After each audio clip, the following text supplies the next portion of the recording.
Assalamualaikum warahmatullahi wabarakatuh. Saya Ibu Titi Indrawati dari SDN Moteng. Saya seorang guru yang percaya bahwa setiap anak adalah istimewa. Di balik keterbatasan dan kesulitannya selalu ada potensi yang bisa bersinar jika kita mau bersabar dan menuntun dan mendampingi. Video ini adalah sebuah kisah nyata dari ruang kelas saya tentang bagaimana seorang anak yang semula tampak tidak percaya diri akhirnya menemukan cahaya dalam dirinya. Sebuah perjalanan sederhana namun penuh makna yang semakin menguatkan keyakinan saya, setiap anak punya cahaya dan tugas kita adalah menyalakannya.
Senang, Senang? Apa? tapi nggak tahu alasannya apa. Kamu merasa senang gitu? Senangnya kamu apakah karena kamu bisa mengeluarkan bakat kamu? Ya. Berarti kamu sangat senang. Harapan kamu ke depannya seperti apa? Bisa ikutin lomba. Jika mengikuti lomba. Oke dah. Saya kagum dengan cara Bu Titi mendampingi siswa. Beliau tidak pernah menyerah meski ada siswa yang tampak kesulitan belajar. Justru beliau mencari jalan lain, sampai akhirnya anak tersebut menemukan kemampuannya di bidang seni. Itu membuat kami semua belajar bahwa setiap anak punya cahaya yang berbeda-beda. Sebagai kepala sekolah di SD Negeri Moteng, saya sangat merasa bangga dengan salah satu guru kami yaitu Ibu Titi Indrawati SPD. Beliau bukan hanya sekedar datang mengajar ke sekolah kami ini, namun beliau mampu menggali potensi diri dari peserta didik.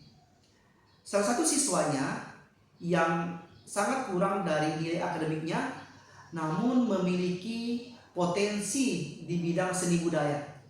Sehingga Bu Titi menggali potensi diri anak itu untuk menjadi lebih percaya diri. Itu bedanya antara guru biasa dan guru inspiratif. Ibu Titi mampu melihat cahaya yang kurang bersinar di diri anak itu dijadikan seorang anak yang mampu bertalenta dan percaya diri. Semoga dengan apa yang telah dilakukan oleh Bu Titi dapat memberikan inspirasi bagi semua guru, khususnya di SD Negeri Moteng dan guru-guru yang ada di Kabupaten Sumbawa Barat.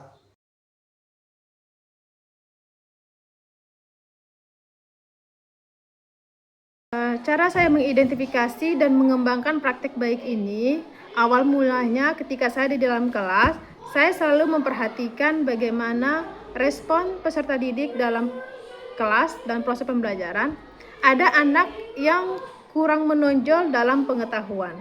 Hal ini didasari dari ketika anak itu diberikan tugas, dia mengerjakan dengan tidak sungguh-sungguh atau asal-asalan, dan pada saat guru menjelaskan di depan, dia terlihat tidak antusias dan bersemangat.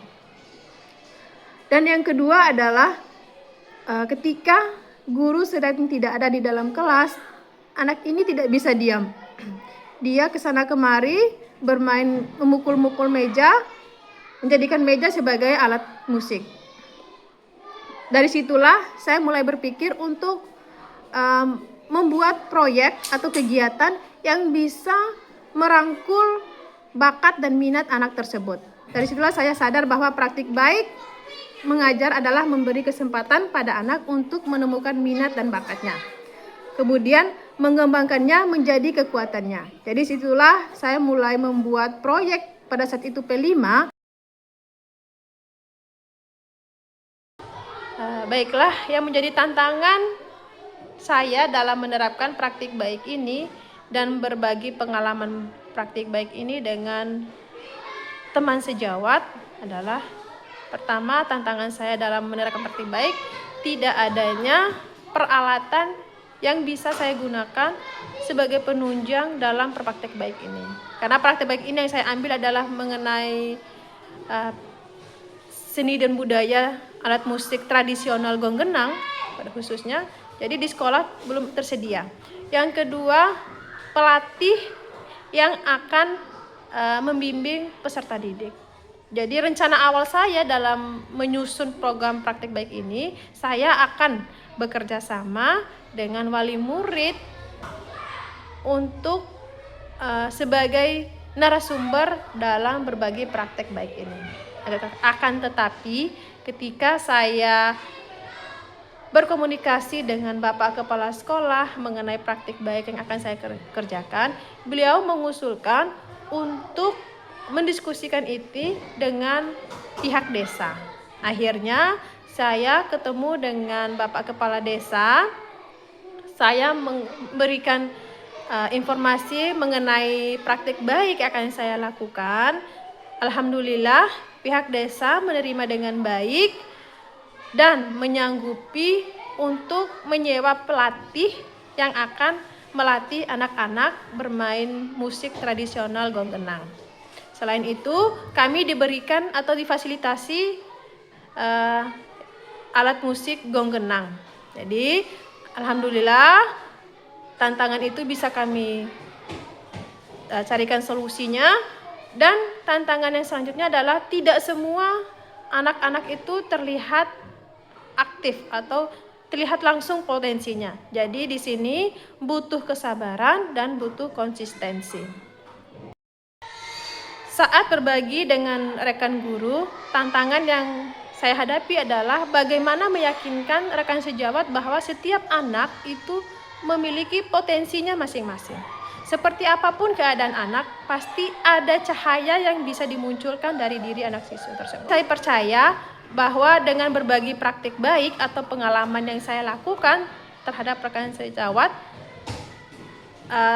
sejawat akan termotivasi dengan hal itu. Oh, ternyata bisa. Apapun tantangannya, selama kita mau berjuang, selama kita mau bekerja, dan kita sungguh-sungguh ini demi anak-anak, maka pasti akan ada solusinya, seperti itu. Dan berbagi pengalaman itu terhadap rekan sejawat bukan hanya berdampak kepada teman-teman, tetapi berdampak juga terhadap diri saya sendiri. Saya lewat berbagi pengalaman bisa meningkatkan kemampuan saya. Dukungan yang saya harapkan dari kepala sekolah dan pengawas adalah saya berharap ada ruang dan dukungan lebih luas untuk program-program pengembangan minat bakat dan siswa tersebut. Baik melalui kegiatan ekstrakurikuler, kegiatan kokurikuler, maupun proyek-proyek kreatif lainnya. Selain itu, saya juga berharap kepala sekolah dan pengawas terus memberikan kami motivasi dan dukungan serta apresiasi agar guru lebih semangat lagi dalam memunculkan cahaya dari diri siswa, serta kesempatan bagi guru untuk mengembangkan diri serta berbagi praktik baik dengan sekolah lain.